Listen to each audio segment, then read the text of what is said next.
اب آپ اس مبارک سلسلے کا چوتھا حلقہ سماعت فرمائیں۔ بعض لوگوں کو بڑی غلطی لگتی ہے، وہ کہتے ہیں حضور کے بیٹوں کا نام شاید طیب بھی تھا اور طاہر بھی تھا۔ یہ طیب طاہر آپ کے بیٹوں کا نام نہیں تھا۔ بہت سارے لوگ بلکہ بڑے اچھے خاصے پڑھے لکھے لوگ جو ہیں وہ بھی حضور کے بیٹوں کے نام طیب طاہر لکھ دیتے ہیں، حالانکہ حضور صلی اللہ علیہ وسلم کے کسی بیٹے کا نام طیب اور طاہر نہیں تھا۔ آپ کا پہلا بیٹا القاسم تھا، دوسرا بیٹا عبداللہ تھا۔ عبداللہ کے لقب دو تھے، حضور اس کو طیب پکارتے تھے اور ماں اس کو طاہر پکارتی تھی۔ یہ آپ کا لقب تھا، نام عبداللہ تھا۔ اور ایک بیٹا حضور کا نام ابراہیم تھا، جو بی بی ماریا قبطیہ سے، جو مقوقس نے حضور کو ہدیہ بھیجا تھا، اس میں اس عورت سے پیدا ہوئی۔ اور قاسم جو ہے تقریباً وہ بھی 6-7 سال کی عمر میں فوت ہو گئے، عبداللہ بھی صغر سن میں فوت ہو گئے، اور ابراہیم جو ہیں وہ تو ابھی دودھ پینے کی عمر میں تھے کہ فوت ہو۔ اس لیے ایک صحیح حدیث مبارک میں ہے، حضور نے فرمایا ان لہ برزۃ فی الجنہ، میرے بیٹے کے لیے اللہ نے جنت میں بھی دایا کا انتظام کیا ہے، وہ جو دودھ پلاتی ہے۔ اور حضور نے یہ بھی فرمایا تھا کہ اگر میرے اوپر نبوت کا دروازہ بند نہ ہو جاتا تو شاید میرا بیٹا ابراہیم جو ہے یہ بھی اللہ کا نبی ہے۔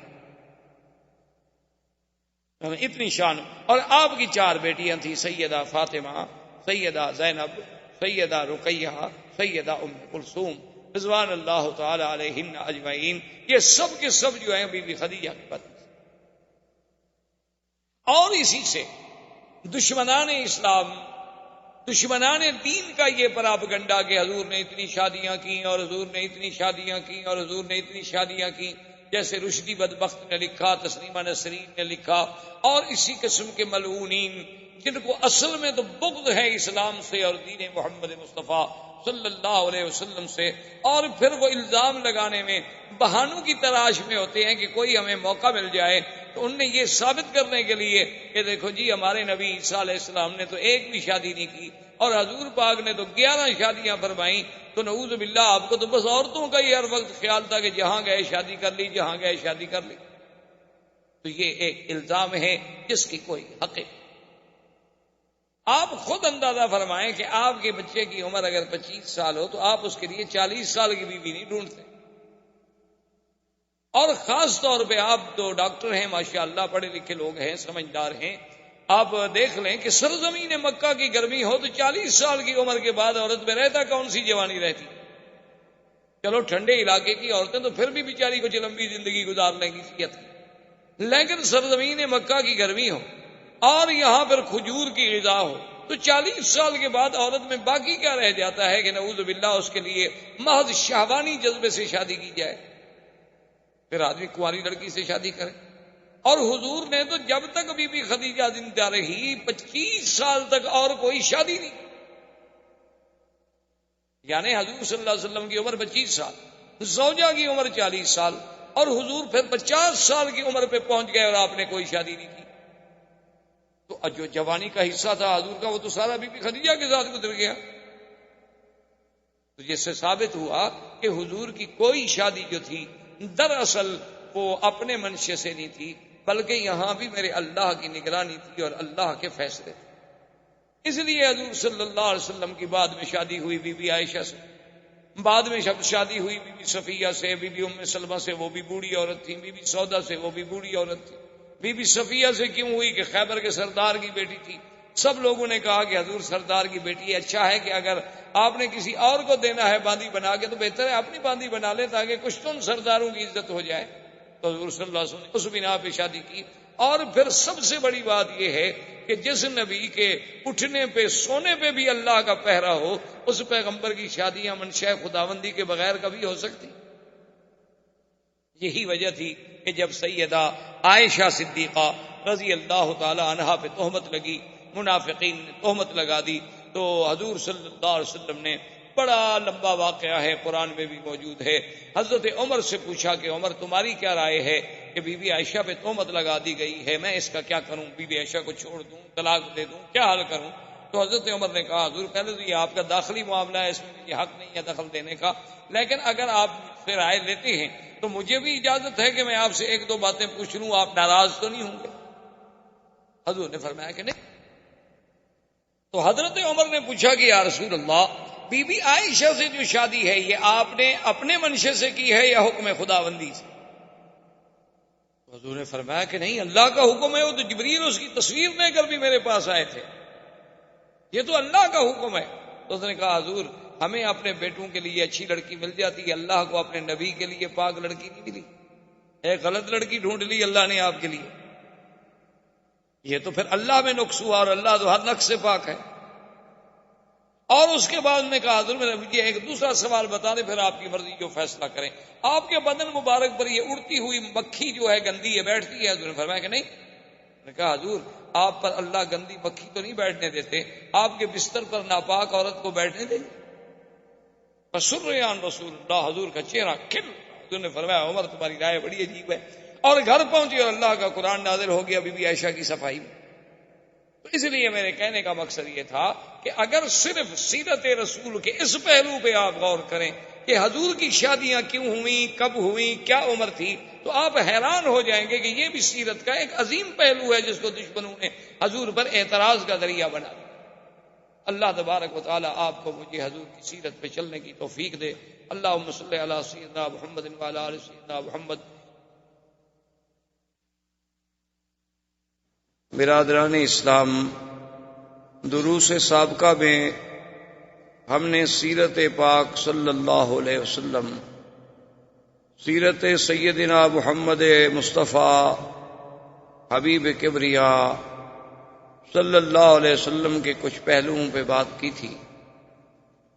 حضور صلی اللہ علیہ وسلم کی ولادت مبارکہ کا ذکر، پھر حضور صلی اللہ علیہ وسلم کی رضاعت مبارکہ، پھر آپ کا مکہ مکرمہ میں واپس تشریف لے آنا، عبد المطلب کی کفالت کا زمانہ، اور اس کے بعد پھر حضور صلی اللہ علیہ وسلم کا عبد المطلب کی موت کے بعد اپنے چچا ابی طالب کی کفالت میں آنا، اور ابی طالب کی کفالت کے زمانے میں ہی حضور صلی اللہ علیہ وسلم کا پہلا سفر، اور اس کے بعد حضور صلی اللہ علیہ وسلم کا تجارتی امور کے لیے شام کا سفر، اور اس میں میسرہ غلام سیدہ خدیجہ رضی اللہ تعالی عنہا کا مشاہدہ احوال رسول پاک صلی اللہ علیہ وسلم، اور اس سے متاثر ہو کر سیدہ خدیجہ رضی اللہ تعالی عنہا نے حضور صلی اللہ علیہ وسلم کو خود دعوت نکاح پیش کی، اور حضور صلی اللہ علیہ وسلم نے اس دعوت کو قبول فرما لیا، اور آپ کا پہلا نکاح جو ہے وہ سیدہ خدیجہ رضی اللہ تعالی عنہا سے سر انجام پایا۔ یہاں تک ہم نے باتیں عرض کی تھی۔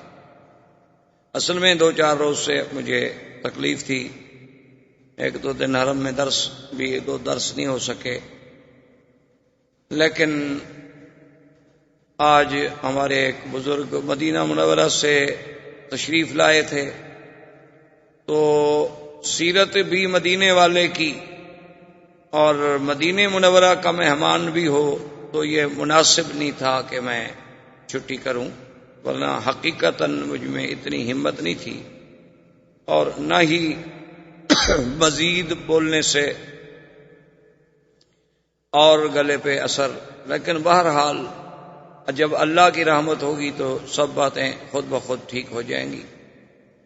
تو سیدہ خدیجہ الکبریٰ رضی اللہ تعالی عنہا دنیا کائنات میں وہ سب سے خوش نصیب خاتون ہیں، وہ سب سے خوش قسمت خاتون ہیں کہ جن کے مقدر میں سرکار دو عالم صلی اللہ علیہ وسلم کی زوجیت کا شرف آیا اور سب سے پہلے آیا۔ اسی لیے روایات میں یہ بات موجود ہے کہ کامل من الرجال کثیرون، کہ مردوں میں تو بہت کامل پیدا ہوئے، بڑے بڑے کامل پیدا ہوئے، اللہ کے نبی پیدا ہوئے، انبیاء و رسل پیدا ہوئے، لیکن عورتوں میں بہت کم کامل پیدا ہوئے، یعنی عورت ہو اور مقام کمال کو پہنچے وہ خوش نصیب بیویاں، ان میں ایک سیدہ خدیجہ الکبریٰ ہے رضی اللہ تعالی عنہ۔ اسی طرح بی بی آسیہ، جنہوں نے فرعون کے گھر میں رہ کر بھی سیدنا موسیٰ علیہ السلام پہ اسلام لائیں، ایمان لائیں، اور اسی طرح بی بی مریم علیہ السلام جو سیدنا عیسیٰ علیہ السلام کی والدہ ہیں، اور اللہ نے انہیں بھی بہت بڑے شرف عظیم سے نوازا، اور اسی طرح اخت موسیٰ علیہ السلام، اور اسی طرح سیدہ عائشہ رضی اللہ تعالی عنہن اجمعین، یہ وہ خوش نصیب با کمال خواتین ہیں کہ جن کو اللہ نے مدارج کمال، مدارج جمال سے اور مدارج مقامات رفیع سے نوازا، کہ جن کا ذکر قرآن میں، حدیث پاک میں، لسان نبوت پہ آیا، اور ان سب میں پھر جو شرف سیدہ خدیجہ کو ملا ہے اس کا کوئی مقابلہ نہیں ہو سکتا۔ اسی لیے سیدہ خدیجہ رضی اللہ تعالی عنہا وہ خوش نصیب بیوی ہیں کہ حضور کی ساری اولاد مبارک، حضور صلی اللہ علیہ وسلم کی چاروں بیٹیاں، سیدہ فاطمہ الزہرا، سیدہ رقیہ، سیدہ زینب، سیدہ ام کلثوم، اور حضور کے بیٹے قاسم، عبداللہ، طیب اور طاہر جو ہے یہ لقب ہے، یہ الگ نام نہیں۔ طیب اور طاہر یہ لقب ہے حضور کے پیارے بیٹے عبداللہ کا۔ حضور پاک انہیں طیب کہہ کے پکارتے تھے، اور بی بی خدیجہ انہیں طاہر کہہ کے پکارتی تھی، ورنہ نام ان کا عبداللہ تھا۔ یہ بعض لوگوں کو بہت بڑی غلطی لگتی ہے، وہ سمجھتے ہیں کہ حضور کے بیٹوں کا نام طیب و طاہر ہے۔ یہ بات نہیں، حضور کے بیٹے کا نام قاسم ہے، دوسرے بیٹے کا نام عبداللہ ہے، اور تیسرے بیٹے کا نام ابراہیم ہے۔ یہ ابراہیم جو ہیں یہ بی بی خدیجہ سے نہیں، بلکہ یہ بی بی ماریہ قبطیہ جو بادشاہ حبشہ مقوقس نے حضور صلی اللہ علیہ وسلم کو ہدیہ بھیجا تھا، اور حضور نے انہیں پھر بیوی بنا لیا، تو اس بیوی سے حضرت ابراہیم پیدا ہوئے، اور حضرت ابراہیم دودھ پینے کی عمر میں، یعنی ابھی 2 سال کی عمر کے اندر اندر وفات ہوئی، اور میرے آقا نے سرکار دو عالم رحمت دو جہاں صلی اللہ علیہ وسلم نے فرمایا کہ اگر میرے بعد اللہ تبارک و تعالی نبوت کا دروازہ بند نہ کرتے تو یہ میرا بیٹا ابراہیم بھی نبی ہوتا۔ یعنی اتنا بڑا اعزاز ملا سیدنا ابراہیم کو۔ اور اس کے بعد حضور نے فرمایا کہ اللہ نے مجھے دکھلایا ہے کہ ان لہو مرضعہ فی الجنت، کہ جنت میں اللہ نے اس کی دودھ پلانے والی کا انتظام کیا ہے جو میرے بچے کو دودھ پلاتی ہے۔ تو اتنا بڑا اعزاز، تو یہ ساری اولاد جو ہے حضور کی وہ سیدہ خدیجہ الکبریٰ سے۔ اور اسی طرح سیدہ خدیجہ کے بارے میں سیدہ عائشہ صدیقہ بنت الصدیق رضی اللہ تعالی عنہ فرماتی ہیں کہ ما غرت علی احد من نساء رسول اللہ صلی اللہ علیہ وسلم، میں نے کسی عورت پہ اتنی غیرت کبھی نہیں کھائی جتنی بی بی خدیجہ پہ مجھے غیرت آتی تھی۔ تو ازواج مطہرات نے سوال کیا، انہوں نے کہا کہ یا امہات المؤمنین، آپ کو بی بی خدیجہ پہ غیرت کھانے کا کیا مطلب؟ حالانکہ بی بی خدیجہ تو آپ کی شادی سے بھی پہلے وفات فرما گئی، ان کی وفات تو مکہ مکرمہ میں ہو گئی، اور آپ کی شادی مدینہ منورہ میں ہوئی۔ تو جب آپ نے اس بی بی کا زمانہ ہی نہیں دیکھا، چلو بیویوں میں ہوتا ہے، یعنی 2 شوقنوں میں اس قسم کا جلن ہو جاتا ہے، یہ نیچر ہے، فطرتی بات ہے، لیکن آپ نے تو اس بی بی کا زمانہ ہی نہیں دیکھا، تو آپ کو کیا تکلیف ہو؟ تو بی بی عائشہ فرماتی ہیں لکثرت ذکر رسول اللہ صلی اللہ علیہ وسلم، کہ میرے محبوب کا ہر وقت اس کا ذکر کرنا کہ ہاکذا قالت خدیجہ، ہاکذا فعلت خدیجہ، خدیجہ نے یہ کہا، خدیجہ نے یہ کہا، خدیجہ نے یہ کہا، خدیجہ نے یہ کہا، تو جب محبوب کی زبان سے کسی دوسرے کا نام سنوں تو غیرت تو آتی ہے.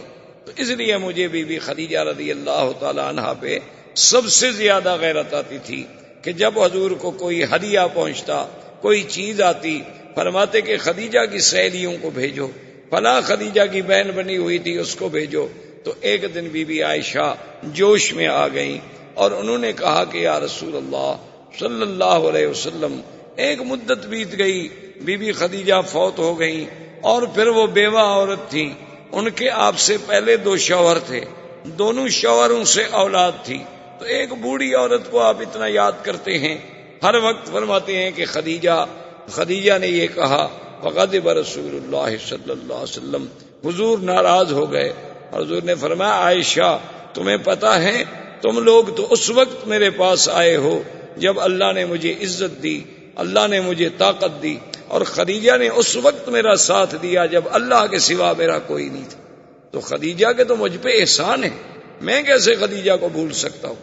تو خدیجہ محسنہ محمد مصطفیٰ ہے اور محسنہ اسلام ہے، اور اول من اسلمت، اور سب سے پہلے اسلام لانے والی ہستی سیدہ خدیجہ الکبریٰ رضی اللہ تعالی عنہا. اور آپ کا نکاح جو ہے وہ ابو طالب نے خطبہ پڑھا، اور اس پہ گواہی دینے والوں میں حضرت ابو بکر بھی موجود ہے، اسد بن عزا بھی ہیں، اور سیدنا حمزہ بھی رضی اللہ تعالی عنہ. حضور صلی اللہ علیہ وسلم کے نکاح کے بعد سیدہ خدیجہ الکبریٰ سے آپ کا جو تعلق اور آپ کی جو مودت اور آپ کی جو حسن عشرت اور آپ کا جو حسن خلق، وہ ایک ایسا مثالی تھا کہ جس کی دنیا کوئی مثال نہیں پیش کر سکتی. اور اسی ضمن میں میں ایک بات یہ بھی ساتھ عرض کر دوں کہ بعض دشمنان اسلام، بعض دشمنان دین، خاص طور پہ یہودی صہیونی مستشرقین، ان کے بڑے بڑے قلم کار، بڑے بڑے رائٹر ان باتوں پہ مسلمانوں کو دھوکہ دیتے ہیں کہ دیکھو جی ان کے پیغمبر نے اتنی شادیاں کی اور اتنی نکاح کیے اور اتنی عورتیں رکھی، اور نعوذ باللہ ثم نعوذ باللہ کہ یہ زبان ادا نہیں کر سکتی وہ الفاظ جو دشمنان دین الزام لگاتے ہیں. حالانکہ یہ بات سمجھ لیں کہ یہ محض الزام ہے. جیسے کہ ایک ہندو نے بھی ایک کتاب لکھی تھی رنگیلا رسول، جس کو غازی علم الدین شہید نے جسے قتل کیا تھا، اس بدبخت نے حضور صلی اللہ علیہ وسلم کے اسی کثرت ازواج، تعدد ازواج کو نشانہ بنایا تھا. اور اس دور میں جیسے رشدی نے حضور صلی اللہ علیہ وسلم کی ازواج کو نشانہ بنایا، اسی طرح اور بھی دنیا میں کئی ایسے لوگ ہیں جو یہودی الاصل ہیں، یہودی النسل ہیں، یا عیسائی ہیں، یا وثنی ہیں، یا ہندو ہیں. ایسے بدبخت پیدا ہوئے کہ جنہوں نے لوگوں میں یہ تاثر دیا کہ حضور پاک نے اتنی شادیاں کر لیں اور حضور کو تو بس یہی تمنا تھی، اور نعوذ باللہ آپ کی طبیعت کا میلان اسی طرف زیادہ تھا. تو اس بات کو سمجھیں کہ یہ محض الزام ہے.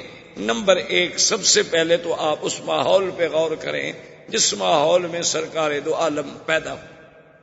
یہ زیادہ شادیاں کرنا یہ کوئی نئی بات نہیں تھی.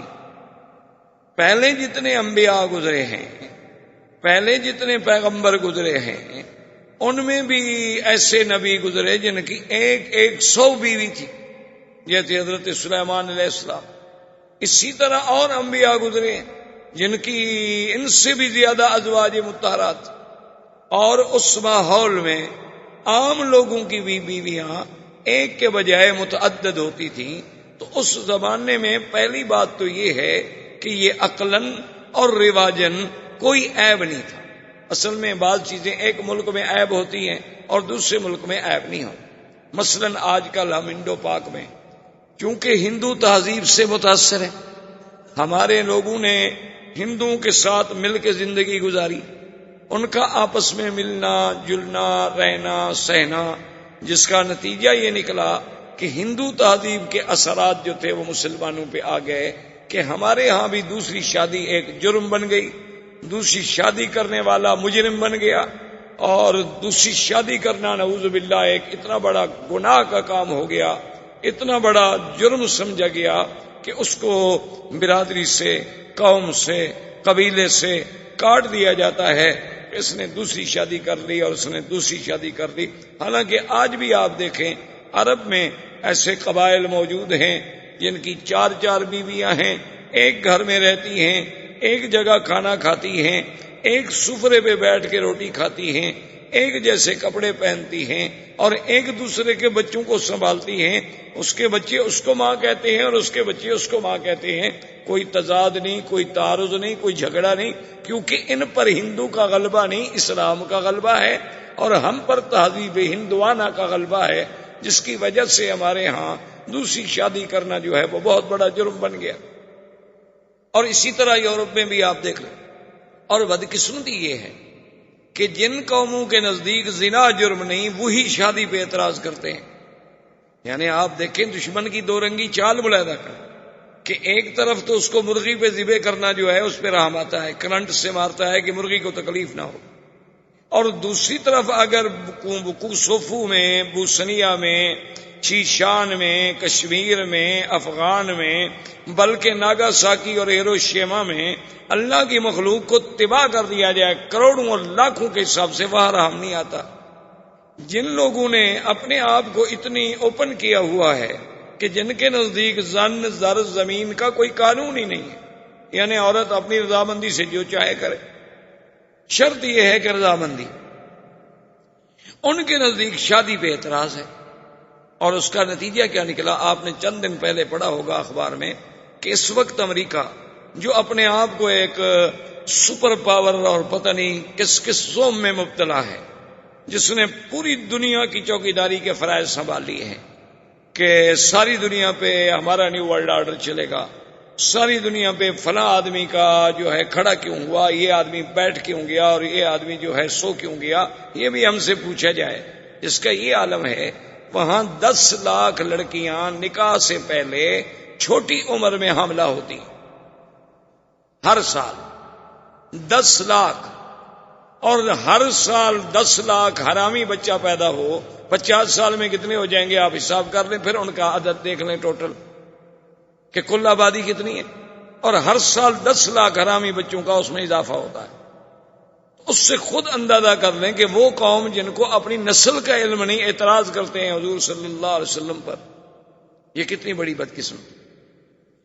دوسری بات یاد رکھیں کہ حضور صلی اللہ علیہ وسلم نے 11 نکاح کیے۔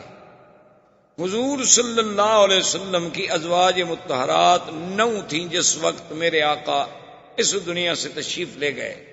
آپ کی 9 بیویاں زندہ موجود۔ یہ 2 باتیں ذہن میں رکھ لیں۔ تیسری بات یہ ذہن میں رکھ لیں کہ ہر مسلمان کا یہ عقیدہ ہے کہ حضور صلی اللہ علیہ وسلم کا کوئی کام، کوئی عمل، کوئی حکم، کوئی فرمان اللہ کے بغیر ہوتا ہی نہیں۔ تو اس کا مطلب یہ ہوا کہ حضور صلی اللہ علیہ وسلم کے نکاح، حضور صلی اللہ علیہ وسلم کی شادیاں، حضور صلی اللہ علیہ وسلم کی ازواج مطہرات، یہ بھی اللہ کے حکم سے نکاح سر انجام ہوئے۔ تو جب اللہ کا حکم ہو تو اللہ کا رسول اپنے حکم، خدا کے حکم کو کیسے توڑ سکتے ہیں؟ یہ بات ذہن میں رکھ لیں۔ اور اس کے ساتھ اب سیرت کا بھی ایک پہلو دیکھیں۔ سارے قرآن میں آپ نظر ڈالیں، پہلے تو نظام عالم یہ ہے، سنت اللہ یہ ہے کہ اللہ قرآن میں عورتوں کا ذکر زیادہ نہیں فرماتے، بلکہ وہ مردوں کے تابع ہو کے ایک حکم عام دے دیا جاتا۔ لیکن کہیں کہیں یہاں ذکر بھی آیا تو وہاں لفظ امرأہ استعمال کیا گیا۔ یاد رکھو، ایک لفظ ہے امرأہ، ایک لفظ ہے زوجہ۔ ان دونوں لفظوں میں جو فرق ہے وہ لغت کے ماہرین عرب سمجھتے ہیں کہ زوج، زوجہ، زوجہ جو ہے یعنی یہ ایک برابری کا لفظ ہے۔ زوج 2 عدد، جو دونوں چیزیں برابر ہیں اس کو کہتے ہیں زوج۔ تو زوجہ اور زوج یعنی گویا کہ دونوں ایک ہی گاڑی کے 2 پہیے ہیں اور برابر ہیں۔ امرأہ میں وہ معنی نہیں ہوتا، اس میں آتا ہے مطلقاً عورت۔ امرأہ کا معنی ہوتا ہے مطلق عورت، زوجہ کا معنی ہوتا ہے کہ زوج کی برابری کرنے والی عورت. دونوں کو ذرا سمجھنے کی کوشش کریں. اچھا اب دیکھو، ایک آدمی اگر عرب میں مثلا دوسری شادی کر لے اور اس کے بچے سے پوچھو تو وہ بھی یہ عورت کیا ہے، وہ کہے گا امی، یہ میری ماں ہے.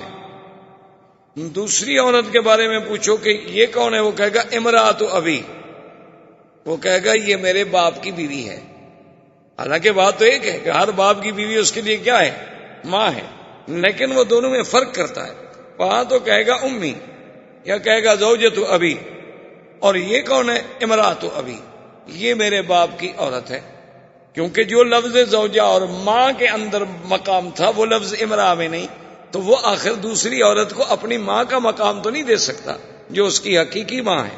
اس کا مرتبہ کیسے وہ دے سکتا ہے؟ ٹھیک ہے اس کے باپ نے شادی کر لی، وہ اس کی ماں بن گئی، لیکن حقیقی ماں کا مقابلہ تو نہیں کر سکتی. اب دیکھیں پورے قرآن میں اللہ تبارک و تعالی نے جہاں جہاں بھی نام لیا، فرمایا اذ قالت امراۃ عمران، عمران کی بیوی امرا. ضرب اللہ مثلا للذین کفروا امرأۃ نوح وامرأۃ لوط. اللہ نے مثال بیان کی حضرت لوط کی بیوی اور حضرت نوح کی بیوی، لیکن امرأۃ نوح، امرأۃ لوط.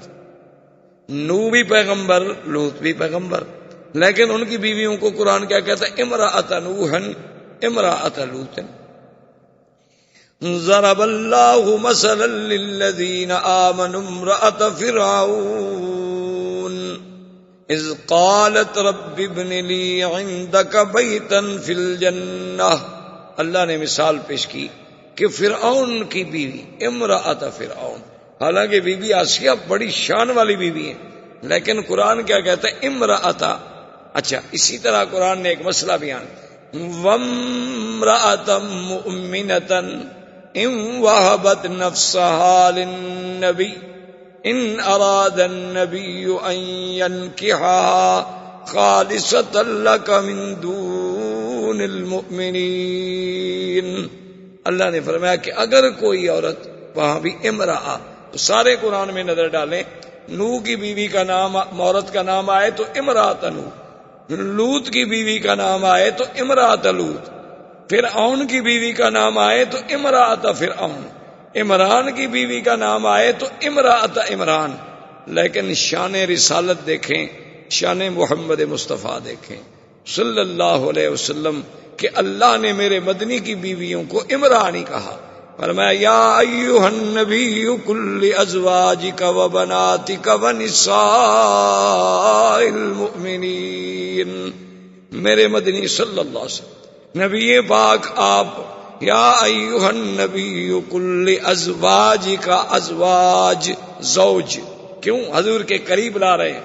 حضور کی شان کی وجہ سے بیویوں کا شان بھی اونچا ہو گیا. جو چیز بھی میرے مدنی کے قریب آئی وہ بھی آسمانوں کو پہنچ گئی، اس کو بھی بلندی مل گئی، وہ بھی زوجہ کے یا نساء النبی. اللہ نے فرمایا میرے مدنی پاک کی بیویوں، لستن کاحد من النساء، یعنی آپ اندازہ فرمائیں کہ کیا خطاب ملا ہے زوج کا. تو یہ بھی سیرت کا ایک پہلو ہے کہ اللہ نے کسی نبی کی بیوی کو زوجۃ النبی نہیں کہا، صرف محمد الرسول اللہ صلی اللہ علیہ وعلا آلہ واصحابہ وسلم کی بیویوں کو ازواج نبی کہا گیا. اب دوسری بات یہ یاد رکھیں کہ اگر کوئی دنیا میں آدمی محض خواہشات نفسانی کے لیے شادی کرے تو 25 سال کی عمر میں تو وہ کنواری لڑکی ڈھونڈتا ہے، کوشش کرتا ہے کہ مجھ سے کم عمر لڑکی ملے، یعنی میری عمر سے چھوٹی ملے. بلکہ آج کل آپ دیکھیں جن کے پاس یہاں بھی دولت ہے، پیسہ ہے، 70 سال بھی عمر ہو جائے وہ بھی چاہتے ہیں ہم چھوٹی لڑکی سے شادی کریں. کئی دفعہ ایسا ہوتا ہے کہ ایک آدمی کے ساتھ عورت ہوتی ہے تو آدمی یہ تصور کرتا ہے کہ شاید یہ اس کی بیٹی ہوگی، لیکن جب پوچھتا ہے تو وہ کہتے ہیں نہیں یہ تو میری بیوی ہے. تو یعنی آج کا بندہ بھی اگر وسائل ہیں تو وہ یہ چاہتا ہے کہ میری عمر 70 سال ہو تو بیوی مجھے 15 سال کی ملے، 20 سال کی ملے، 25 سال کی ملے، کیونکہ ہم پر خواہش نفس زیادہ غالب ہے. اور سرکار دو عالم محبوب رب العالمین، رحمت دو جہاں اور معصوم سیدنا محمد مصطفیٰ صلی اللہ علیہ وسلم، آپ دیکھیں کہ 25 سال عین شباب کا کمال ہے، اور پہلی شادی کس سے ہوتی ہے؟ سیدہ خدیجہ الکبریٰ، جن کی عمر 40 سال۔ چلو 1 منٹ کے لیے ہم دشمنوں کی بات مان لیں کہ جی وہ تو ایک ضرورت تھی اور امیر عورت تھی اور سردار قبیلے کی عورت تھی، حضور کو اپنے تحریک چلانے کے لیے سرمایہ کی ضرورت تھی تو حضور پاک نے ایک عورت سے شادی کر لی، چلو اس کے بعد تو حضور فوراً اس کا مال لینے کے بعد اور شادی کر لیتے، لیکن حضور پاک نے 25 سال سے لے کر 50 سال کی عمر مبارک تک اور کوئی شادی نہیں کی، یعنی 25 سال صرف حضور پاک کے گزرے تو سیدہ خدیجہ کے ساتھ، جو ایک بوڑھی عورت ہیں، 40 سال کی عمر رسیدہ ہیں، پہلے 2 مردوں کی بیوی رہ چکی ہیں، تو سمجھ آیا کہ حضور کا خواہشات نفسانی کا تو کوئی مسئلہ ہی نہیں تھا۔ اور پھر حضور صلی اللہ علیہ وسلم کا اپنے وجود مبارک پر اتنا اللہ نے انہیں کنٹرول عطا فرمایا تھا کہ بی بی عائشہ فرماتی ہیں کہ جب چاہو حضور کو دیکھو روزے رکھ رہے ہیں تو معلوم ہوتا تھا کہ افطار ہی نہیں کریں گے، اور افطار کر لیا تو معلوم ہوتا تھا روزے بھی نہیں رکھیں گے، اور کبھی دن میں بھی روزہ، رات میں بھی روزہ، دن میں بھی روزہ، رات میں بھی روزہ۔ اچھا، اور بیویوں پہ نظر ڈالیں، بی بی ام سلمہ پہ نظر ڈالیں، بی بی سودا پہ نظر ڈالیں، جن کے بڑھاپے کا یہ عالم تھا کہ انہوں نے کہا کہ یا رسول اللہ ہمیں تو اب کوئی خواہش ہی نہیں ہے، لہذا ہمارا دن جو ہے وہ بی بی عائشہ کو دے دیا جائے، یعنی وہ بھی بوڑھی عورت ہے۔ اچھا، اصل وجہ کیا تھی شادیوں کی؟ اس میں اللہ کی حکمت تھی۔ بی بی زینب سے کیوں شادی ہوئی؟ تاکہ جاہلیت کی رسم ٹوٹے۔ جاہلیت میں ایک رسم تھی کہ جس کو کہہ دیتے تھے کہ یہ میرا بیٹا ہے، زبانی بیٹا بنا لیتے، تو اس بیٹے کی بیوی کو بھی وہ حقیقی بیٹے کی بیوی کے برابر سمجھتے تھے کہ اس سے بھی نکاح حرام ہے، کیوں یہ بیٹا جو ہم نے کہہ دیا؟ تو اللہ پاک نے اس قانون کو توڑا کہ یہ رسم جاہلیت ہے، صرف بیٹا کہہ دینے سے کوئی بیٹا نہیں بن جاتا۔ اب حضرت زید رضی اللہ تعالی عنہ، جنہیں حضور نے اپنا بیٹا بنایا اور جن کو سارے صحابہ کہتے تھے زید بن محمد صلی اللہ علیہ وسلم، یہ زید کون ہے؟ اصل میں یہ زید بن حارثہ۔ ان کو راستے میں کسی نے پکڑ لیا۔ قبیلے آتے ہیں نا، سفر کرتے ہیں، راستے میں قبیلے والوں نے پکڑ لیا، مکے میں آ کے بیچ دیا کہ یہ غلام ہے، حالانکہ وہ بیچارے غلام نہیں تھے۔ بک گئے جب تو پھر بی بی خدیجہ نے خریدا، تو اب یہ غلام بن گئے بی بی خدیجہ کے۔ تو جب سرکار دو عالم صلی اللہ علیہ وسلم کی شادی ہوئی تو بی بی خدیجہ نے زید کو دیا حضور کے حوالے کہ آپ آج کے بعد میرے غلام نہیں ہوں گے بلکہ غلام ہوں گے محمد مصطفیٰ کے، اور آپ نے حضور صلی اللہ علیہ وسلم کی خدمت کرنی ہے۔ حضرت زید حضور کے اتنے قریب آئے، اتنی خدمت کی، حضور نے خوش ہو کے انہیں اپنے بیٹے کا لقب دے دیا اور فرمایا کہ زید تم غلام نہیں، تم میرے بیٹے ہو۔ تو لہذا لوگوں نے بھی انہیں زید بن محمد، زید بن محمد صلی اللہ علیہ وسلم کہہ کے پکارنا شروع کیا۔ اب اللہ کی شان دیکھیں کہ ان کے والد حارث وہ جناب تلاش کرتے کرتے کرتے کرتے مکے میں پہنچ گئے، اور انہیں پتہ لگا کہ تمہارا بیٹا تو یہاں موجود ہے زید۔ انہوں نے جا کے زید کو پکڑا، جب پکڑا تو پہچان لیا، آخر بیٹا بیٹا ہوتا ہے۔ انہوں نے کہا کہ بیٹا میں تو مدت ہو گئی تمہیں ڈھونڈتے ڈھونڈتے، باپ ہے، اولاد تو بڑا ایک سب سے بڑی کمزوری ہے انسان، یعنی اللہ تبارک و تعالی رحمت فرمائے انما اموالکم و اولادکم فتنہ، اولاد اور مال جو ہے سب سے بڑی آزمائش۔ تو بڑی محبت کے ساتھ ملے اور نے کہا کہ اچھا ہوا تم مجھے مل گئے اور تم مہربانی کرو میرے ساتھ چلو، اور وہ حضور کی خدمت میں حارث، انہوں نے آگے عرض کیا کہ یا محمد صلی اللہ علیہ وسلم یہ میرا بیٹا ہے زید، یہ غلام نہیں ہے، ہم تو پیچھے بڑے آزاد قبیلے کے لوگ ہیں، اس میں غلامی کوئی نہیں، یہ تو سفر کر رہا تھا، قبیلے والوں نے ظلم کیا، پکڑ لیا، مکے میں آ کے بیچ دیا، اور اب مجھے پتہ چلا ہے کہ یہ آپ کا غلام ہے، مہربانی کریں آپ اس کو اجازت دیں کہ یہ میرے ساتھ واپس جائے، آخر میرا بیٹا ہے۔ حضور پاک صلی اللہ علیہ وسلم نے فرمایا کہ حارثہ ہم اس میں انصاف کریں گے، ہم کسی کے ساتھ زیادتی نہیں کریں گے۔ بات اتنی ہے کہ نخیر زید، ہم زید کو خیار دے دیتے ہیں اور اختیار دے دیتے ہیں کہ زید جہاں چاہے چلا جائے، اگر ہمارے پاس رہنا چاہتا ہے تو ہمارے پاس رہے، اگر اپنے والد کے ساتھ جانا چاہتا ہے، ورنہ تو آپ کا کوئی حق نہیں، کیونکہ ہم تو خرید چکے ہیں۔ تو حارثہ بڑے خوش ہو گئے، انہوں نے کہا جی بالکل ٹھیک ہے، ماشاءاللہ الحمدللہ، یہی تو میں چاہتا ہوں۔ اور انہوں نے زید کو سمجھایا، قائل کرنے کی کوشش کی کہ بیٹا تمہیں لاکھ پیار ملے لیکن یہاں تو غلام ہی رہو گے نا، اور جب تم واپس جاؤ گے اپنے قبیلے میں تو تم ایک آزاد، ایک احرار اور حر کی حیثیت میں ہوگے۔ اس نے کہا کہ ابا جان بات سن لیں کہ خدا کی قسم ہے میں تو دنیا کی بادشاہی جو ہے وہ بھی محمد مدنی کی غلامی پہ چھوڑ سکتا ہوں، میں تو ساری دنیا کو چھوڑ سکتا ہوں لیکن محمد عربی کو نہیں چھوڑ سکتا، میں اپنے باپ کو بھی چھوڑ سکتا ہوں، میں اپنا قبیلہ بھی چھوڑ سکتا ہوں، واللہ لا نترک محمدن، خدا کی قسم ہے میں محمد پاک کو کبھی نہیں چھوڑوں۔ تو اب حضور نے فرمایا کہ بھائی ہم زیادتی اور زبردستی جو ہے وہ زید پر بھی نہیں کر سکتے، اس کی مرضی ہے۔ تو اتنا پیارا زید، اس کی شادی بھی حضور نے خود کی بی بی زینب سے، اور بڑا لمبا واقعہ ہے، بہرحال وہ شادی نہ نبھ سکی، طلاق ہو گئی۔ اللہ تبارک و تعالی نے یہ چاہا کہ اب حضور کی شادی بی بی زینب سے ہو تاکہ یہ رسم جاہلیت ختم ہو جائے کہ بھئی زبانی بیٹا زبانی بیٹا ہوتا ہے اور حقیقی بیٹا حقیقی بیٹا ہوتا ہے۔ یہ کیا بات ہے کسی کو کوئی کہہ دے کہ میرا بیٹا ہے تو بس بیٹا ہو جائے گا وہ۔ اور پھر شادی کا انجام بھی دیکھیں اور کمال بھی دیکھیں۔ حضور نے پیغام بھیجا بی بی زینب کو اپنے نکاح کے لیے، ویسے بھی حضور کی پھوپھی کی بیٹی تھی اور زید کی طلاق کی وجہ سے وہ دل شکستہ بھی تھی۔ حضور نے جب پیغام بھیجا، اس زمانے کی بیویوں کی بھی شان نرالی، تو بی بی نے جواب یہ بھیجا، اس نے کہا کہ بات یہ ہے کہ حضور پاک سے تو اعلیٰ، افضل، اجمل، اکمل دنیا میں کوئی اللہ کی مخلوق میں پیدا ہوا ہی نہیں اور نہ ہوگا، لیکن میں شادی نہیں کر سکتی، استخیر ربی، میں اپنے اللہ سے جب تک مشورہ نہ کر لوں میں جواب نہیں دے سکتی ہاں میں یا نہ میں استخارہ کروں گی، اور استخارے کا معنی یہ ہوتا ہے کہ ہم اللہ سے پوچھ رہے ہیں کہ اللہ میاں یہ کام کریں یا نہ کریں، تو استخارے میں جو بات ہوگی میں پھر جواب۔ آدمی واپس آ گیا، اس نے آ کے یہ جواب دیا، اللہ نے قرآن نازل کیا۔ بی بی زینب کہتی ہیں کہ ما لبث الا قلیلا، تھوڑا سا وقت گزرا تھا کہ میں حیران ہوئی کہ حضور میرے گھر میں آئے اور بغیر کچھ اندر تشریف لے آئے، اجازت بھی نہیں لی، اذن بھی نہیں مانگا۔ تو میں حیران ہو گئی کہ اللہ کا نبی کسی کے گھر میں آئے اور بغیر اذن، بغیر اجازت کے اندر تشریف لے آئے، یہ کیا ہو گیا؟ تو حضور پاک نے فرمایا کہ زینب تم کس بات کا اذن کہہ رہی ہو؟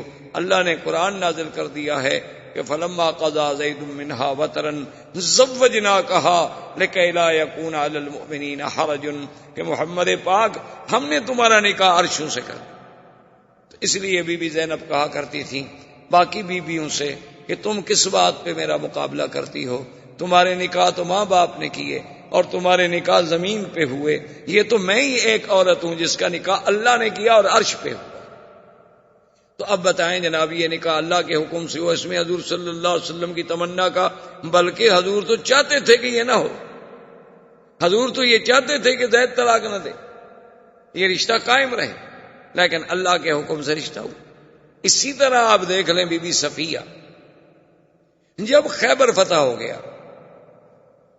اور اللہ نے مسلمانوں کو غلبہ دیا، یہودی زیر نگیں آ گئے، انہوں نے جزیہ دینا طے کر لیا، خیبر کے تمام قلعے فتح ہو گئے، تو بی بی صفیہ جو ہیں یہ خیبر کے سردار کی بیوی تھیں اور ایک بہت بڑے سردار کی بیٹی تھی، بہت بڑے سردار کی بیٹی تھی۔ وہ مال غنیمت میں جب آئیں تقسیم میں، حضرت دہیہ حضور صلی اللہ علیہ وسلم کے صحابی ہیں، ان کے حصے میں آ گئے۔ تھوڑی دیر کے بعد کچھ صحابہ حضور کی خدمت میں آئے، انہوں نے کہا کہ یا رسول اللہ صلی اللہ علیہ وسلم، اللہ نے ہمیں عزت دی، غلبہ دیا، نصرت دی، فتح دی، بہرحال یہودی کچھ بھی ہوں اہل کتاب تو ہیں، اور پھر وہ اس وقت ختم ہو گئے، ان کی قوت ختم ہو گئی، مدینے سے نکال دیے گئے، خیبر میں آئے، خیبر میں ذلیل ہو گئے، مسلمانوں کے باج گزار بن گئے، لیکن صفیہ ایک بہت بڑے سردار کی بیٹی، بہت بڑے رئیس کی بیٹی اور ایک بہت بڑے سردار کی بیوی. اگر آپ اس سے خود شادی فرما لیتے تو کم از کم ان کی شان رہ جاتی, ان کی دلجوئی ہو جاتی, اور یہی بات جو ہے شاید ان کے اسلام میں آنے کا ذریعہ بن جاتی. حضور صلی اللہ علیہ وسلم نے فرمایا کہ ہاں بات تو ٹھیک ہے, لیکن وہ تو دہیا کے حصے میں آ گئی, میں تو اپنے صحابی سے کچھ کہنے کے لیے تیار نہیں ہوں. جس کے مقدر میں نصیب میں تھی باندھی اسی کو مل گئی. صحابہ نے حضرت دہیا سے پوچھا تو نے کہا واللہ. اب دیکھیں سارا سلسلہ قدرت کی طرف سے. انہوں نے کہا واللہ, انہوں نے کہا خدا کی قسم ہے میں نے تو اس وقت تک بی بی صفیہ کو دیکھا ہی نہیں, باوجود اس کے وہ میرے حصے میں آ گئی, لیکن میں نے تو نظر ہی نہیں پڑی. اگر حضور چاہتے ہیں تو میرا تو اپنا جسم و جان قربان ہے, چاہے جائے کہ ایک جاریہ, ایک غلام لڑکی جو مجھے ملی ہے میں حضور کے لیے قربان نہ کر سکوں, یہ کوئی بات ہے. تو بہرحال حضور صلی اللہ علیہ وسلم نے اس وجہ سے شادی کی.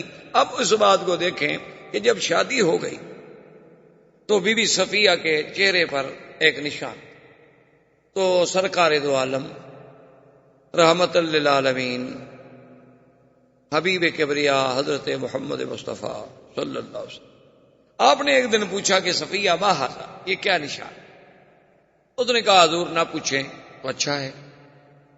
حضور نے فرمایا اب تو میں نے پوچھ لیا. انہوں نے کہا حضور پھر آپ کو شاید میرا جواب ناگوار گزرے. آپ نے فرمایا وہ بھی نہیں, جو بات ہے بتا دو. انہوں نے کہا حضور بات یہ ہے اتنا عرصہ قبل میں نے خواب دیکھا تھا کہ ایک آسمان سے چاند اترا ہے اور میرے ساتھ آ کے بستر پہ لیٹا ہے, یہ میں نے خواب دیکھا. تو صبح میں نے یہ خواب جو ہے اپنے شوہر کو بتلایا کہ میں نے رات یہ خواب دیکھا ہے کہ آسمان سے ایک چاند آتا ہے اور آ کے میرے پہلو میں میرے بستر پہ لیٹ جاتا ہے, تو میرے خامن نے غصے میں آ کے مجھے مارا تو یہ میرا زخم ہو گیا. اس نے کہا اچھا حل تریدین ازواجک بمحمد, یہ خواب تم اس لیے دیکھ رہی ہو کہ تم محمد مصطفیٰ کی بیوی بننا چاہتی ہو, حالانکہ وہ تو یہودی. اور چاند دیکھنے سے بھی کیا ہو گیا, ان کو پتا تھا کہ یہ چاند کی تشبیہ جو ہے اس دنیا میں اگر کسی کے ساتھ تھوڑی سی بھی مماثلت کرتی ہے تو وہ صرف حضور صلی اللہ علیہ وسلم کی ذات. تو اب شادی سے پہلے اس کا خواب آنا اور وہ اللہ کے حکم کے بغیر تو خواب نہیں ہو سکتا. اسی طریقے سے آپ دیکھیں بی بی صفیہ کے علاوہ اور بیوی جو ہے سیدہ حفصہ, اسی طریقے سے حضور صلی اللہ علیہ وسلم کی جتنی بیویاں, بی بی میمونہ, یہ جو آپ مدینہ منورہ جاتے ہیں نا نوریہ کے قریب جن کا مزار ہے, یہ وادی صرف ہے, یہ بی بی میمونہ یہاں سے ہیں. اور ان کا بھی عجیب بات ہے کہ ولدت بالصرف ونکحت بالصرف وتزوج بها بالصرف وماتت بالصرف, کہ بی بی پیدا بھی اسی علاقے میں ہوئی, نکاح بھی اسی جگہ ہوا, حضور نے بی بی بھی اسی جگہ بنایا, اور پھر موت بھی اسی جگہ آئی اور دفن بھی اسی جگہ ہوئی. اسی طریقے سے آپ دیکھ لیں حضور صلی اللہ علیہ وعلا آلہ واصحابہ وسلم کی ایک بی بی ہیں جویریہ. یہ جویریہ جو ہیں یہ نضر بن حارث کی بیٹی ہیں. نضر بن حارث جو ہیں یہ بنی المصطلق کا بہت بڑا سردار ہے. اس نے حضور کے خلاف جنگ کرنی چاہیے, حضور نے حملہ کیا, فتح ہو گئی, شکست کھا گیا, اور یہ بیوی جو تھی یہ حضور صلی اللہ علیہ وسلم کے پاس آئیں. تو حضور صلی اللہ علیہ وسلم کو عرض کیا گیا حضور کہ نضر بن الحارث ٹھیک ہے آپ کا دشمن ہے, لیکن وہ بن المصطلق کا ایک بہت بڑا سردار, اور یہ سردار کی بیٹی, اگر یہ آپ کے گھر میں آ جائے تو تالیف قلب ہو جائے گی. حضور صلی اللہ علیہ وسلم نے قبول کیا. تو بی بی عائشہ فرماتی تھی کہ اس بیوی جیسی, بی بی جویریہ جیسی عورت خوش قسمت میں نے کوئی نہیں دیکھی. تو لوگوں نے پوچھا کہ بی بی وہ کیسے؟ انہوں نے کہا کہ جب حضور نے شادی کر لی تو جس صحابی کے گھر میں کوئی بی بی باندی بن کے, کنیز بن کے ملی تھی اسی خاندان سے, فَآتَقُوهُمْ فَأُوتِقَتْ مِئَةُ امْرَأَةٍ, انہوں نے کہا سب نے کہا بھی آزاد کر دو, اب تو ان کا حضور سے رشتہ ہو گیا. حضور کے رشتہ داروں کو ہم گھر میں غلام بنا کے کیسے رکھیں, کنیز بنا کے کیسے رکھیں؟ تو اس بیوی کی وجہ سے 100 لڑکی کو آزادی ملی. تو اس جیسی خوش قسمت بیوی کیسے ہو سکتی؟ بی بی ام حبیبہ ابو سفیان کی بیٹی, پہلا خاوند جب فوت ہو گیا حضور صلی اللہ علیہ وسلم سے شادی ہوئی تو ایک ایک نکاح پہ آپ نظر دوڑائیں، ایک نکاح میں بھی حضور صلی اللہ علیہ وسلم کی خواہش نفسانی یا حضور صلی اللہ علیہ وسلم کی تمنا آپ کو نظر نہیں آئے گی، بلکہ اللہ کا احکام، اسلام کا پھیلانا، دین اسلام کی قوت کا ذریعہ بننا، اور وہ دین جس نے قیامت تک چلنا ہے۔ حضور کی داخلی زندگی کے بارے میں ہمیں کون خبر دیتا؟ یعنی خارجی زندگی تو صحابہ کے سامنے ہے، لیکن حضور کی داخلی زندگی، حضور کے گھر کی زندگی، حضور کی نیند، حضور کی تہجد، حضور کا رات کا پڑھنا، حضور صلی اللہ علیہ وسلم کا گھروں میں بیٹھنا، حسن معاشرت، یہ ساری چیزوں کا سبق کون دے سکتا تھا؟ اس لیے اللہ کو منظور یہ تھا کہ حضور صلی اللہ علیہ وسلم کی تعدد ازواج ہوں، تاکہ یہ بھی ایک ذریعہ بنے دین مصطفیٰ صلی اللہ علیہ وسلم کو پورے عالم میں پھیلنے۔ اور پھر عدل دیکھیں، اللہ نے ہر مسلمان مرد کے لیے 4 بیویوں کی اجازت دی کہ ہر آدمی 4 بیویاں کر سکتا۔ قرآن پاک میں موجود ہے، فَانكِحُوا مَا طَابَ لَكُم مِّنَ النِّسَاءِ مَثْنَىٰ وَثُلَاثَ وَرُبَاعَ فَإِنْ خِفْتُمْ أَلَّا تَعْدِلُوا فَوَاحِدَةً، یعنی اگر چاہو تو 4 عورتوں سے شادی کر سکتے، بھائی یک وقت ایک آدمی اپنے گھر میں 4 بیویاں رکھ سکتے۔ اچھا، اب اگر فرض محال ایک بیوی مر جائے، 3 ہو گئی، تو پھر چوتھی شادی اور کر سکتا۔ 2 بیویاں مر جائیں تو اب 2 شادیاں اور کر سکتا ہے۔ فرض محال خدا نہ کرے جھگڑا ہو گیا، اس نے ایک بیوی کو طلاق دے دی، تو پھر 3 بچ گئی، تو اب ایک اور بیوی کر سکتا ہے۔ لیکن ادھر دیکھیں، اللہ نے اپنے نبی کو 9 بیویوں تک کی تو اجازت دے دی، لیکن پابندی کیا لگا دی؟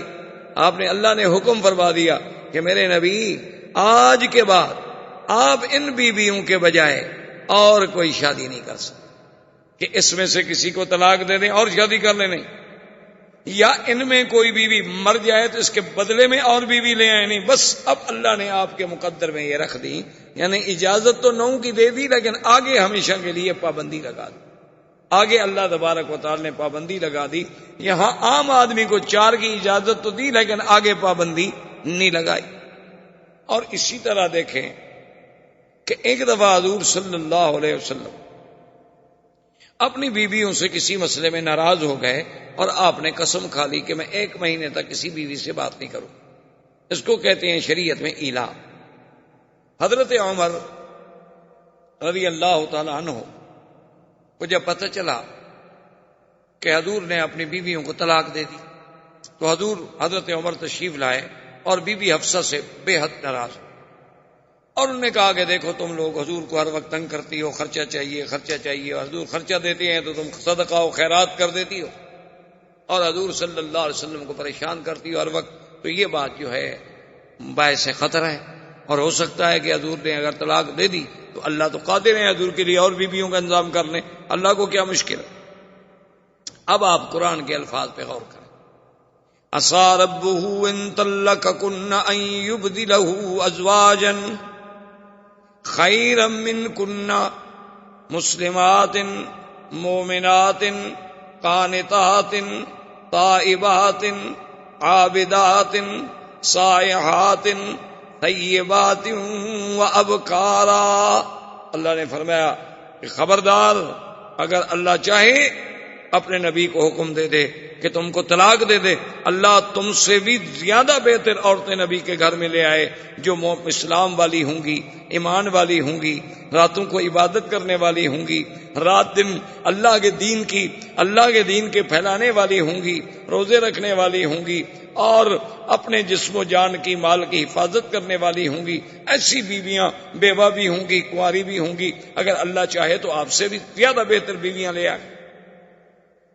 اب مسئلہ سمجھیں، علماء نے لکھا ہے کہ اللہ کے نبی نے کسی بیوی کو پھر طلاق نہیں دی، اور اللہ نے یہ بھی حکم کر دیا کہ حضور اب یہ آپ کی بیویاں ہیں، ان کے بجائے اور تبدیل بھی نہیں ہو سکتی۔ تو علماء نے یہیں سے نقطہ نکالا کہ ان بیویوں سے اور کوئی بیویاں اچھی ہوتی تو اللہ بدل دیتے، چونکہ ان سے اور اچھی کوئی کائنات میں اور پیدا ہی نہیں ہوئی تھی، تو اس لیے اللہ نے بدلی ہی نہیں۔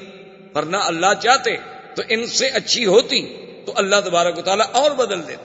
اچھا پھر دیکھیں قرآن کیا کہتے ہیں، طیبات و ابکارا، بیوہ اور کنواریاں. انہوں نے کہا یہی ترتیب دیکھ لو کہ پہلے شادی حضور کی بیوہ سے ہے اور کنواری کی بعد میں ہے، تو اللہ نے بیوہ کا پہلے ذکر کیا، کنواری کا بعد میں ذکر کیا، تو جس سے اشارہ ہوا کہ میرے نبی یہ ہم نے آپ کے لیے چن لی ہیں، یہ مسلمات بھی ہیں، مومنات بھی ہیں، قانتات بھی ہیں، تائبات بھی ہیں، عابدات بھی ہیں، سائحات بھی ہیں، ان سے اچھی بیویاں دنیا میں نہیں. تو یہ ساری تو پھر اللہ نے چن کے نبی کے لیے فیصلہ کیا. اس میں حضور کی ذات پہ اتہام لگانے کی یا حضور صلی اللہ علیہ وسلم کی ذات پہ حملہ کرنے کی کسی کو کیوں، ما سوا اپنی گمراہی کے یا اپنی بدباطنی کے اور کوئی اس میں وزن یا حقیقت یا دلیل کوئی. اب جناب دیکھیں کہ حضور کی شادی کے بعد سرزمین مکہ میں جو بڑا ایک مشہور یعنی واقعہ پیش آیا وہ تھا تعمیر کعبہ. یعنی ابھی حضور کو نبوت کا اعلان نہیں ہوا لیکن حضور کی شادی ہو گئی. حضور صلی اللہ علیہ وسلم کی زندگی میں آپ کے عین شباب میں کعبۃ اللہ کی تعمیر کا فیصلہ ہوا. دار الندوہ میں تمام مشرکین کے سردار اکٹھے ہوئے اور انہوں نے فیصلہ کیا کہ بھئی کعبہ شریف بہت بوسیدہ ہو گیا ہے، اس کی تعمیر دوبارہ ہونی اور اس کی تعمیر جو ہے. اب مسئلہ یہ تھا کہ حضرت ابراہیم علیہ السلام نے کعبے کی تعمیر کی تھی پتھروں سے جیسے آپ کے سامنے، اور مکے والے لوگ جو تھے وہ پتھروں کی تعمیر جانتے ہی نہیں تھے. یعنی سرزمین مکہ میں پہلے پتھروں سے گھر نہیں بنائے جاتے تھے، وہاں گھر بنتے تھے مٹی کے. جیسے آپ نے دیکھا نا اپنے دیہاتوں میں، آپ جانتے ہیں نا مٹی کی کچی کچی کی دیواریں کھڑی کر کے اوپر چھپر سے ڈال دیا گھر بن گیا. تو اسی طرح سے مشرکین مکہ کے لیے ایک مسئلہ یہ تھا کہ بھی خدا کا گھر تو بنائیں، لیکن سوال یہ ہے کہ یہ پتھروں کی تعمیر ہم کیسے کریں، اور اگر پتھروں کی تعمیر ہم کریں تو پھر فاصلہ چھت کا بہت بڑا ہوگا، اس کے لیے لکڑی شیطیر اور کڑیاں اور یہ کہاں سے لے آئیں. خیر اتفاق ایسا ہوا کہ ایک سفینہ آیا، کشتی آئی بہت بڑی مال بردار، وہ جدے کے قریب آ کے خشکی پہ چڑھ گئی اور ٹوٹ گئی. مکے والوں کو پتہ چلا کہ بھی ایک کشتی آئی ہے اور وہ بہت بڑی کشتی ہے اور ٹوٹ گئی ہے. انہوں نے کہا معلوم ہوتا ہے کہ اللہ میاں اپنے گھر بنانے کا کام ہم سے لینا چاہتے ہیں، اس لیے لکڑی کا تو انتظام ہو گیا. اب انہوں نے کہا بھی چلو لکڑی بھی وہاں سے ہم خرید لیتے ہیں، لیکن بنائے گا کون؟ تو چند دنوں میں خدا کی شان ہے کہ ایک قبطی قبط قبیلے کا آدمی جو ہے غلام، وہ مکے میں پہنچ گیا. اس نے کہا کہ میں تو کام ہی یہی کرتا ہوں پتھروں کی تعمیر کا. تو مشرکین مکہ نے کہا کہ دیکھا بھی اللہ راضی ہے، ادھر لکڑی کا انتظام کر دیا اور ادھر ایک مستری بھی بھجوا دیا، تو اب ہمیں کعبہ تو بنانا ہی بنانا ہے. لیکن آئے پہلے ایک شرط کرتے. سب سردار اکٹھے ہو کے بیٹھ گئے اور شرط پتہ ہے کیا تھی کہ اللہ یکون مال حرام، کہ اللہ کے گھر میں حرام کا پیسہ نہیں لگے گا. انہوں نے کہا اچھا اب حرام کی خود تعریف سنیں کافروں سے، ہیں کافر ہو. انہوں نے کہا ولا مال مہر بغی، بعض لوگ جو ہیں لڑکیاں رکھ کے زنا کے پیسے لیتے تھے، انہوں نے کہا وہ پیسہ بھی اس میں شامل نہیں ہوگا. ولا مال ظلم، کسی نے کسی پہ ظلم کر کے پیسہ چھینا ہوا ہے تو وہ پیسہ بھی کعبے میں نہیں لگے گا. ولا ربن، اور کسی نے سود کا پیسہ لیا ہوا ہے تو وہ بھی کعبے میں نہیں لگایا جائے گا. حالانکہ وہ سود کھاتے تھے، ان کے نزدیک کوئی سود حرام شرام نہیں تھا، نہ ان کے نزدیک کوئی زنا شنا حرام تھا. بھائی بری بات تھی، لیکن حرام حرمت حلال کا تو کوئی مسئلہ ہی نہیں تھا ان کے نزدیک. لیکن کافر ہو کے فیصلہ کر رہے ہیں کہ اللہ کے گھر میں، اللہ کے اس کعبے میں نہ تو زنا کا پیسہ لگے، نہ ظلم کا، نہ سود کا. اب آپ خود اندازہ لگا لیں کہ آپ کے ملکوں میں جو سود سے مسجدیں بنتی ہیں ان کا کیا حکم ہے. بڑی بڑی مسجدیں بناتے ہیں انشورنس والے، بینک والے، ماشاءاللہ. حالانکہ ایک مسئلہ یاد رکھیں، جو مسجد حرام کے پیسوں سے بنائی جائے اس میں نماز نہیں ہوتی. جو مسجد زمین کسی سے ظلمن چھین کے بنائی جائے اس سے نماز نہیں ہوتی. جو مسجد گورنمنٹ کی زمین پڑی ہوئی ہے ان کی اجازت کے بغیر بنائی جائے وہاں بھی نماز نہیں ہوتی. نماز کے لیے تو پاک جگہ کی ضرورت ہے کہ وہ جگہ پاک ہو، وہ دیواریں پاک ہوں، اس میں پیسہ پاک ہو، پڑھنے والے پاک ہوں. تو اب یہ کافر ہیں، مشورہ کر رہے ہیں، مشورہ ہو گیا، اب اس کے لیے پیسے اکٹھے کیے تو پیسے تھوڑے ہو گئے، کیوں حلال کے پیسے اکٹھے کرنا تو بہت تھوڑا ہے نا جی۔ تو انہوں نے جب کہا کہ بھئی اب یہ پیسے تو اس سے تو عمارت نہیں بنتی، انہوں نے کہا اچھا ایسا کرتے ہیں کعبہ شریف کو تھوڑا چھوٹا کر دے، لیکن حرام کے پیسے نہیں رکھتے۔ تو یہ جو ہجر اسماعیل ہے جس میں میزاب رحمت ہے، یہ حتیم جسے آپ کہتے ہیں، تو اس طرف سے انہوں نے کعبۃ اللہ کا کچھ حصہ باہر نکال کے دیوار اندر کر دی، کعبہ چھوٹا ہو گیا۔ تو انہوں نے کہا کعبہ شریف چھوٹا کر دو لیکن حرام کا پیسہ نہیں لگے۔ حلال کے پیسوں سے وہ لکڑی خریدی، سارا سامان تیار ہو گیا۔ اب مسئلہ یہ تھا کہ پہلے آخر کعبہ گرے گا تو بنے گا نا، اگر پہلی عمارت گرائی نہ جائے تو بنائے کیسے؟ اب انہوں نے کہا جی بات تو ٹھیک ہے لیکن گرائے کون؟ اللہ کے کعبے کو، اللہ کے گھر کو کون گرائے؟ یہ تو آج ہے نا لوگ فخر سمجھتے ہیں کہ جی ہم نے بابری مسجد گرا دی، ہم نے فلاں مسجد گرا دی، ہم فلاں مسجد گرا دے گئے، اور اس کی اینٹیں لگانا اور اکھاڑنا جو ہے وہ بھی عبادت شمار کیا گیا ہندوؤں کے نزدیک، کہ جو مسجد کی اینٹ اٹھا کے پھینک دے وہ بھی بڑا نیکی کا کام کر رہا ہے، اور جو دوسری جگہ سے آ کر اینٹ لگائے گا مندر کی وہ اور نیکی کا کام کر رہا ہے۔ جب عقل پہ پردے پڑ جائیں تو پھر اللہ ہی ہدایت دے سکتا ہے، انسان تو نہیں دے سکتا۔ انہوں نے کہا جی خدا کے گھر کو کیسے توڑیں؟ بڑی مشکلوں کے بعد ولید ابن المغیرہ ان کا بہت بڑا سردار تھا، اس نے کہا کہ بات سنو، میں بوڑھا آدمی ہوں، یہ ولید وہ ہیں جو حضرت خالد کے باپ۔ انہوں نے کہا میں بوڑھا آدمی ہوں، ایسا کرتے ہیں کہ پہلے کعبہ شریف میں توڑتا ہوں، اگر تو مجھے کچھ نہ ہوا تو فہو المراد، ہماری منت پوری ہو گئی، اور اگر مجھے کچھ ہو گیا تو چلو میں بوڑھا آدمی ہوں، کوئی جوان تو نہ مرے نا۔ اب جناب جب کعبہ توڑنے کے لیے آئے، آخر دیوار کے اوپر چڑھیں گے تو توڑیں گے، اندر دیکھا تو ایک بہت بڑا اژدہا، ایک بہت بڑا سانپ بیٹھا ہوا ہے۔ اب جناب بھاگے پیچھے، انہوں نے کہا بھی اندر تو سانپ بیٹھا ہوا، اگر ہم نے پتھر وتھر گرا بھی دیے وہ تو اندر بیٹھا ہوا ہے نا، اس کا کیا کریں گے؟ اور وہ اتنا بڑا ہے کہ اس کو ہم مار بھی نہیں سکتے۔ انہوں نے کہا کہ اب اس کا علاج یہ ہے کہ سب مل کے رات اللہ سے دعا مانگ کہ اللہ میاں تو ہماری نیتوں کو تو جانتا ہے، ہمارا مقصد تو تیرے گھر کی تعمیر ہے، کوئی توہین تو ہے نہیں، ہم اس لیے تو نہیں توڑ رہے کہ تیرے گھر کو مٹا دیں، ہم تو اس لیے توڑ رہے ہیں کہ یہاں نیا بنائے۔ تو کہتے ہیں کہ صبح جب ہوئی سارے قریش سرزمین کعبہ پہ موجود تھے کہ اجیاد کی جانب سے ایک بہت بڑا پرندہ آیا اور اس نے اس سانپ کو اپنے چونچ میں پکڑا اور اٹھا کے سب کے سامنے لے گیا۔ تو انہوں نے کہا بھی معلوم ہوتا ہے اللہ راضی ہو گیا، سانپ بھی چلا گیا۔ پھر بھی انہوں نے کہا کہ نہیں بھائی یہ ٹھیک ہے، سانپ تو چلا گیا لیکن بہرحال ولید ہی توڑے۔ تو ولید کو دال لے کے کعبے کی دیوار پہ چڑھا، 2-3 پتھر توڑ دیے۔ انہوں نے کہا اب تو آؤ، کچھ نہیں ہوا۔ انہوں نے کہا کہ نہیں، ابھی رات گزرنے دو، ہم پہلے ہاتھیوں کے بادشاہ کا حشر دیکھ چکے ہیں، وہ بھی کعبہ توڑنے آیا تھا، ہم تو اتنی غلطی نہیں کرتے۔ اب 24 گھنٹے گزر گئے، اس نے کہا بھی اب تو میں ٹھیک ہوں، اب تو کچھ نہیں ہوا۔ انہوں نے کہا نہیں، پہلے تم اپنے بچوں سے کہو کہ وہ تمہارے ساتھ کھڑے ہو کے توڑے۔ تو ولید اپنے بچوں کو لے کے چڑھا اور دیوار پہ پتھر توڑے، پھر سارے قریش ملے، وہ دیواریں توڑی گئیں، اس کے بعد کعبہ بنایا گیا۔ تو اس کعبے کی تعمیر میں سرکار دو عالم صلی اللہ علیہ وسلم بھی شریک، یعنی حضور پاک صلی اللہ علیہ وسلم بھی اس کعبہ بنانے میں شریک تھے۔ اب جب حجر اسود کا وقت آیا، اب سب قوم لڑنے مرنے پہ آ گئے۔ حضور پاک کی ذات تھی جنہوں نے چادر بچھائی اور کہا قریشیوں سے کہ مت لڑو، تم ہر آدمی کونے پکڑ لے اور اٹھا کے لے چلو۔ جب کعبہ کے قریب آئے، حضور نے فرمایا تمہارا کام ختم ہو گیا، اب کعبۃ اللہ میں یہ پتھر جو ہے میں اپنے ہاتھ سے لگاؤں گا۔ تو حضور صلی اللہ علیہ وسلم نے اس حجر اسود کو اپنے ہاتھ سے کعبۃ اللہ میں رکھا۔ یہ اتفاق کی بات ہے کہ بعد میں کرامتا نے یہ یعنی حجر اسود جو ہے، کرامتا ایک بہت بڑا بے دین فرقہ گزرا ہے، انہوں نے ایک دفعہ اپنا کعبہ بنایا تھا بحرین میں، اور وہ اپنے کعبے کے لیے یہاں سے حجر اسود توڑ کے لے گئے۔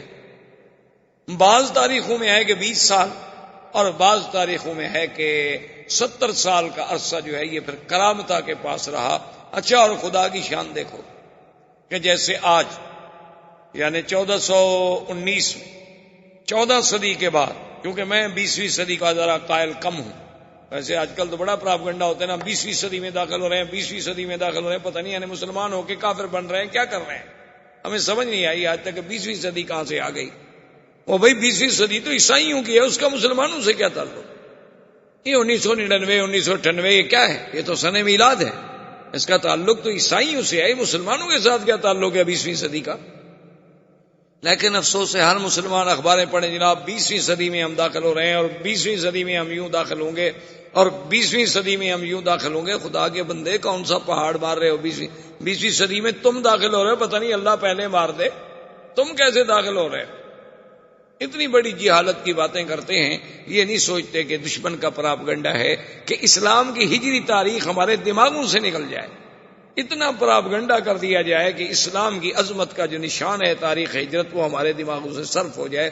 کبھی آپ نے سوچا ہے، آپ کہتے ہیں جی کہ یعنی اچھے خاصے پڑھے لکھے دوستوں میں بھی کب بھی ہمارا درس ہو، کہتے ہیں نہیں منڈے شام، وہ بھی منڈے تو یہ مون ڈے کو کہتے ہیں، چاند دیوتا، سنڈے سورج دیوتا، یہ تو کافروں کے نام ہے، آپ نے پتہ نہیں کہاں سے یاد کیے ہوئے، یہ سب کافروں کے نام ہے، ویڈنسڈے، سنڈے، منڈے، ٹیوزڈے، یہ سارے جو ہیں یہ کافروں کے نام ہیں، جو سورج کے پجاری اور تاروں کے پجاری ان کے نام، ان کا اسلام سے کیا تعلق؟ اسلام سیدھی بات کرتا ہے احد اثنین ثلاثہ اربعہ، بس 1 2 3 4، یا وہ نام لیتا ہے جس کا نام قرآن نے لیا ہے، اذا نودی للصلاۃ من یوم الجمعۃ فاسعوا الی ذکر اللہ وذروا البیع، تو بہرحال اور سبت کا نام لیتا ہے تو قرآن نے نام لیا۔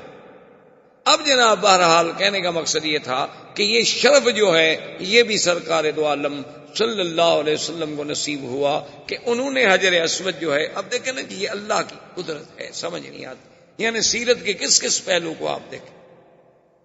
حجر اسود، اچھا زمزم پہ نظر ڈالیں، سیدنا اسماعیل کے پاؤں لگے، جبریل نے پر مارا، لیکن حضور نے جب زمزم پیا تو اپنا لعاب مبارک زمزم میں ڈال کے پھر وہ کنویں میں ڈال دیا، تاکہ قیامت تک امت کو ایک نبی کے پاؤں، ایک نبی نوری نبی حضرت جبریل کا پر اور محمد مدنی صلی اللہ علیہ وسلم کے لعاب کی برکت نصیب ہوتی ہے۔ اسی طرح حجر اسود کو دیکھیں کہ اترا آدم کے ساتھ، رکھا ابراہیم نے، پھر جوڑا محمد الرسول اللہ صلی اللہ علیہ وعلا آلہ واصحابہ وسلم تسلیما کثیرا کثیرا نے زندگی باقی تو بات باقی۔ والسلام علیکم۔ الحمدللہ رب العالمین والصلاة والسلام علی اشرف الانبیاء وسید المرسلین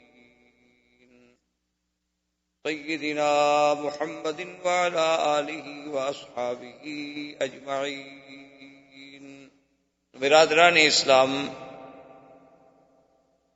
الحمدللہ دروس سابقہ میں جو سیرت رسول پاک صلی اللہ علیہ وسلم کے ضمن میں ہم پڑھ رہے ہیں، سن رہے ہیں، حضور صلی اللہ علیہ وسلم سے قبل جزیرہ عرب کے احوال،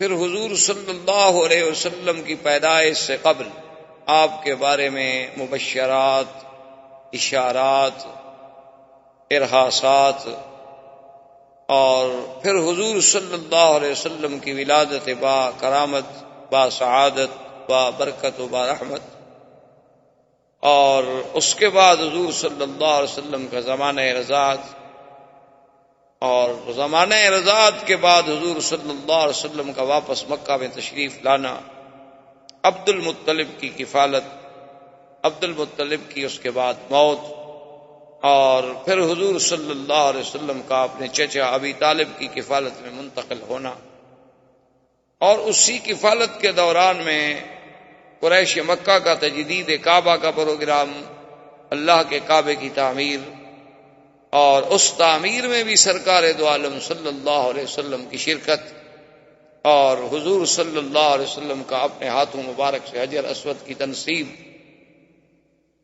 یہ تمام مراحل تقریباً، پھر حضور صلی اللہ علیہ وسلم کا سفر، آپ کا سفر تجارت، اموال خدیجہ سے اور میسرہ غلام کی معیت، اور پھر حضور صلی اللہ علیہ وسلم کی شان میں عظیم عظیم مبشرات، عظیم عظیم اشارات و علامات کا میسرہ کا دیکھنا، پھر سیدہ خدیجہ سے نکاح، اور ابی طالب نے خود ہی پھر خطبہ نکاح پڑھا اور حضور صلی اللہ علیہ وسلم کا نکاح ہوا، اور حضور صلی اللہ علیہ وسلم کا عین شباب کا دور تھا کہ آپ کی عمر مبارک 25 سال اور سیدہ خدیجہ رضی اللہ تعالی عنہا کی عمر جو تھی وہ 40 سال۔ اب حضور صلی اللہ علیہ وسلم مکی زندگی میں ہیں۔ یہاں تک تقریباً ہم نے سیرت مبارک کے کچھ پہلو دیکھے، اور یہ بھی عجیب اور حسن اتفاق ہے کہ اللہ تبارک و تعالی نے ہمیں سیرت کے بیان کے لیے توفیق دی، اور اتفاق سے آج دیکھیں کہ ربیع الاول کا مہینہ بھی، تو اس مہینے میں ربیع الاول میں ہی حضور صلی اللہ علیہ وسلم کی ولادت و سعادت ہے۔ کو علماء کا اختلاف ہے، لیکن راجح قول مبارک یہی ہے کہ حضور صلی اللہ علیہ وسلم ربیع الاول ہی میں پیدا ہوئے۔ اب اس میں تو اختلاف ہے کہ 9 تاریخ تھی یا 12 تاریخ تھی، لیکن مہینے میں کوئی اختلاف، تو یہ بھی اللہ کی طرف سے اس نے اتفاق ہوتا ہے کہ ہم سیرت کے دروس میں یعنی ہم نے ابتدا کی، اور اللہ پاک نے ہمیں وہ بابرکت مہینہ بھی نصیب فرما دیا جس میں حضور صلی اللہ علیہ وسلم کی ولادت باسعادت۔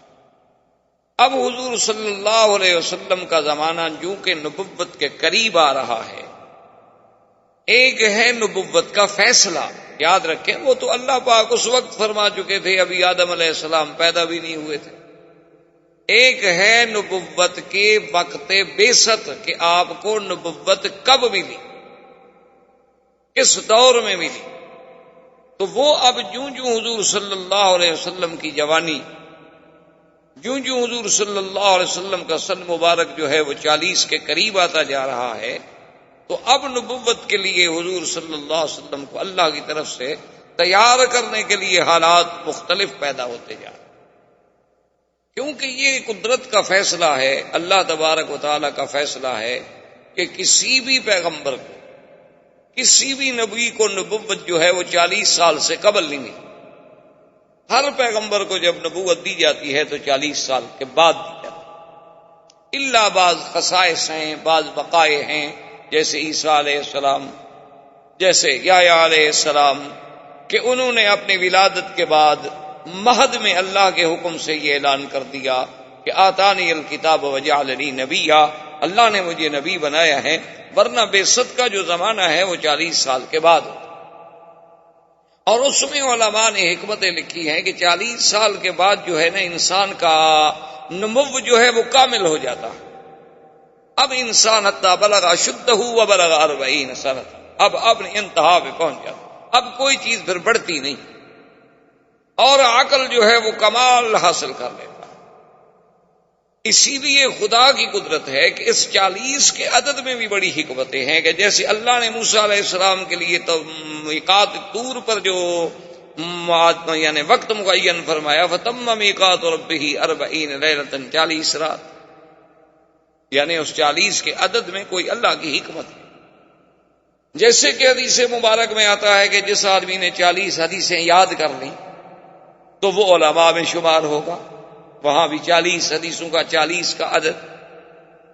اسی طرح حضور صلی اللہ علیہ وسلم کی ایک حدیث مبارک ہے کہ جس شخص مدینہ منورہ میں 40 نمازیں ادا کی اس عالم میں کہ اس کی کوئی نماز جماعت سے نہ رہ جائے، یعنی باقاعدہ جماعت کے ساتھ مسجد نبوی میں حضور صلی اللہ علیہ وسلم کی مسجد میں ادا کرے، تو اللہ تبارک و تعالیٰ اس کو نفاق کی بیماری سے بچا لیتے ہیں، اور ایک روایت میں ہے کہ جہنم سے آزادی عطا فرماتے ہیں۔ تو وہاں بھی خدا کی قدرت ہے کہ 40 کا عدد جو ہے اللہ تبارک و تعالیٰ کو۔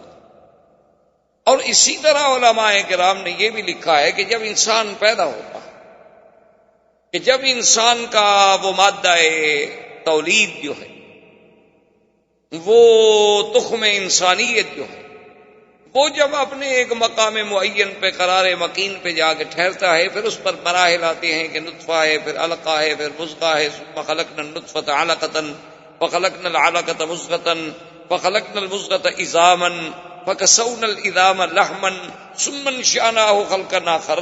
تو اس میں جو ترتیب ہے اس میں بھی 40 دن کا وقفہ ہے، ہر 40 دن کے بعد ایک تبدیلی۔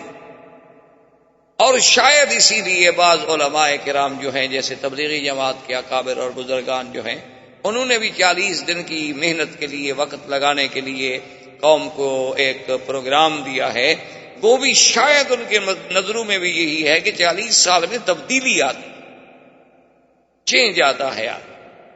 جب 40 سال کسی دین کے کام پہ محنت کرے گا تو اس میں تبدیلی وہ لازماً بدلے. جب اپنے ماحول سے کٹ جائے گا، اپنے خاص دوستوں سے کٹ جائے گا، اپنے روز کے معمولات سے کٹ جائے گا اور 40 دن دین میں لگ جائے گا تو لازم تبدیلی.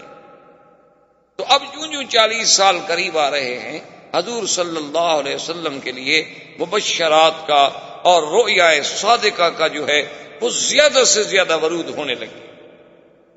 اسی لیے ایک صحیح حدیث مبارک میں ہے حضور صلی اللہ علیہ وسلم فرماتے ہیں کہ میں نے خواب دیکھے عجیب عجیب. اور ایک روایت بھی عائشہ صدیقہ سے رضی اللہ تعالی عنہا سے وہ فرماتی ہے کہ حضور صلی اللہ علیہ وسلم کے جو رویا تھے ایسے تھے کہ فلق صبح ہے کہ جیسے یعنی آدمی رات کو خواب دیکھتا ہے یا رات ہوتی ہے اور صبح سورج نکل آتا ہے، اس سورج کے وجود میں کوئی شبہ نہیں ہوتا دیکھنے میں. حضور صلی اللہ علیہ وسلم کے رویات صادقہ ایسے ہوتے تھے کہ جو خواب دیکھا وہ بالکل ایسے آ جاتا تھا سامنے کہ جیسے دن ہو گیا، جیسے سورج چڑھا. کیونکہ یاد رکھیں کہ رؤیا جو ہے، خواب جو ہے، اس خواب کے کئی قسمیں ہوتی. ایک تو ہوتے ہیں احلام. کیا مانا کہ کچھ خیالات یعنی جو خیالات مثلا آپ کے ذہن میں تھے آج دن میں آپ دہراتے رہے، کچھ باتیں آپ کرتے رہے مثلا اپنے کام کی، اپنے احباب سے کسی مسئلے کی، تو وہی باتیں جو تھی وہ لاشعور میں بیٹھ گئیں اور پھر وہی آپ کے سامنے آ گئی. ایک تو خواب کی ہے قسم.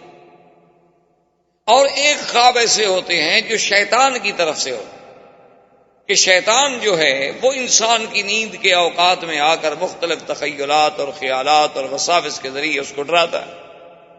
یہ بھی خواب کی ایک قسم. اور ایک خواب جو ہے وہ حقیقتاً میرے اللہ کی طرف سے ہوتے ہیں، وہ خالص رحمانی ہوتے ہیں. اور اسی طرح یاد رکھ لیں اور بات سمجھ لیں کہ اللہ کے جو بندے ہیں، اولیاء اللہ ہیں، عباد اللہ الصالحین ہیں، ان پر شیطان کا زور چلتا نہیں. اور خاص طور پہ آقا انعامدار سرکار دو عالم صلی اللہ علیہ وسلم کہ جن کو اللہ نے ایسا مقام عصمت نصیب فرمایا کہ جس کے ایک ایک زندگی کے لمحے پر میری اللہ کی قدرت کا گویا پیرا بیٹھا ہوا تھا. کہ یعنی وہ باتیں جو بچپن میں عام بچے کرتے ہیں حضور پاک سے وہ بھی سرزد تھی. وہ اعمال جو عام لوگ اس زمانے میں کرتے تھے ان کی عادت تھی، وہ عیب بھی نہیں سمجھے جاتے تھے، برے بھی نہیں سمجھے جاتے تھے، لیکن حضور پاک سے وہ بھی نہیں ثابت. یعنی شادیوں میں شرکت کر لینا، یا شادیوں میں کوئی قصے گو سے قصہ سن لینا، یا شادیوں میں کوئی دف شف بجانے والی عورت آ گئی یا بچی آ گئی یا کوئی آ گئی، اس قسم کا یعنی اہتمام ہو جانا، یہ عام چیزیں تھیں اور بچپن میں اور بچوں کے لیے ایسا کوئی مسئلہ نہیں. اور اس وقت تو ابھی شریعت کا کوئی نزول بھی نہیں، نبوت بھی نہیں ملی، اعلان نبوت بھی نہیں ہوا. لیکن 2 دفعہ حضور صلی اللہ علیہ وسلم نے قریش کی شادیوں میں شرکت کی کہ میں ان کی شادیوں کو دیکھوں کہ کیا ہوتا ہے، کیا رسوم ہیں، کیا طریقہ کار ہے. لیکن حضور فرماتے ہیں غالباً النوم، اللہ نے مجھ پہ نیند مسلط کر دی اور میری نیند اس وقت کھلی جب سورج نکل آیا، شادی ختم، برات ختم، لوگ چلے گئے، حضور اکیلے سو رہے. تو جس نبی کی زندگی پر نبوت سے پہلے اتنا پہرا ہو، اتنی حفاظت کا انتظام کیا جائے کہ یعنی کوئی ایک لمحہ بھی حضور صلی اللہ علیہ وسلم کا غفلت میں نہ گزرے، ایک لمحہ بھی حضور صلی اللہ علیہ وسلم کا فرمان حکم خداوندی کے خلاف نہ گزرے، اس پیغمبر کی زندگی کے بارے میں آپ اس کے کس کس پہلو کے سوچیں. تو اس پیغمبر کا رویا، اس نبی کے خواب کیسے غلط ہو سکتے؟ کیونکہ شیطان تو حملہ کر نہیں سکتا، اللہ نے پیرا لگا دیا ہے، شیطان کو تو طاقت ہی نہیں. تو اب باقی تو مسئلہ صرف یہ رہ گیا کہ ان کو جب خواب آئے گا تو وہ بھی رحمان کی طرف سے ہوگا، اور جب رحمان کی طرف سے ہوگا تو وہ سچا ہوگا. اور خواب کے ضمن میں ایک بات یاد رکھ لیں، حضور صلی اللہ علیہ وسلم کی حدیث مبارک میں ہے کہ ایک تو خواب کے بارے میں کبھی جھوٹ نہ بولا کرے. کیا مانا کہ آپ نے خواب نہیں دیکھا اور کہتے ہیں کہ میں نے خواب دیکھا ہے؟ یہ سیدھا اللہ پر جھوٹ باندھنا ہے، افتراء علی اللہ ہے، کیونکہ خواب تو اللہ کی طرف سے آئے گا۔ اور جب آپ نے ایک خواب نہیں دیکھا ہے اور آپ بلا وجہ کہہ رہے ہیں تو گویا آپ اپنے اللہ پر جھوٹ باندھ رہے ہیں۔ ایک دوسری بات خواب میں یہ یاد رکھیں کہ اگر آپ نے خواب دیکھا اور خواب ایسا تھا کہ جس میں آپ کے پیچھے سانپ دوڑ رہا ہے، اونٹ دوڑ رہا ہے، کوئی مار رہا ہے، کوئی کھا رہا ہے، ڈرانے والا خواب تھا، تو اس کا علاج یہ بتلایا حضور نے کہ اپنے بائیں طرف 3 دفعہ تھوک دے اور لا حول ولا قوت الا باللہ العلی العظیم، اعوذ باللہ من الشیطان الرجیم پڑھ کے کروٹ بدل کے سو جائیں، اور پھر اس خواب کو کسی بندے پر ذکر نہ کریں، نہ بھائی پر، نہ بیٹے پر، نہ باپ پر، نہ اپنے پر، نہ پرائے پر، فرمایا کسی کو نہ بتلائیں، لا تضرہ ابدا، کبھی آپ کو نقصان نہیں۔ 2 باتیں۔ اور تیسری بات خواب میں یاد رکھیں کہ اگر آپ نے خواب دیکھا ہے اور آپ کی نظروں میں وہ خواب بہت اچھا ہے یا خواب ایسا ہے جس کی حقیقت آپ کو سمجھ نہیں آ رہی، تو اس کے لیے بھی حکم ہے کہ لا یذکر الا علی حبیب او لبیب، اپنے کسی دوست کو ذکر کرے اور اس دوست کو ذکر کرے جو صاحب عقل ہو اور صاحب علم ہو، کسی غلط آدمی کو ذکر نہ کرے، کیونکہ الرؤیا علی رجل طائر ما لم يعبر، حضور نے فرمایا کہ رؤیا جو ہے یہ ایسے ہے جیسے پرندے کے پاؤں پہ کوئی دانہ رکھا ہو، پر یوں کرے گا تو دانہ گر جائے گا۔ جب تعبیر والا تعبیر غلط دے گا تو کبھی کبھی اسی طرح واقع ہو جاتا ہے جیسے اس نے تعبیر کی۔ تو جب آپ کسی لبیب پر، کسی عالم پر اپنے خواب کا ذکر کریں گے تو وہ اس کی اچھی تعبیر پیش کرے گا، یا پھر آپ کو کسی اور عالم کے پاس بھیجے گا کہ بھئی میں حل نہیں کر سکتا، فلاں آدمی کے پاس چلے۔ تو خواب کے بارے میں بڑے بڑے احکام ہیں، لیکن اللہ کے نبی کا خواب ایسے ہوتا ہے جیسے اللہ کی وحی ہوتی ہے، یعنی جیسے وحی میں شک نہیں، اللہ کے نبی کے خواب میں بھی کوئی شک نہیں، کیونکہ نبی معصوم، شیطان کا حملہ ہو نہیں سکتا۔ جب بھی نبی کا خواب ہوگا تو رحمانی ہوگا، اور جب رحمانی خواب ہوگا تو وہ سچا ہوگا۔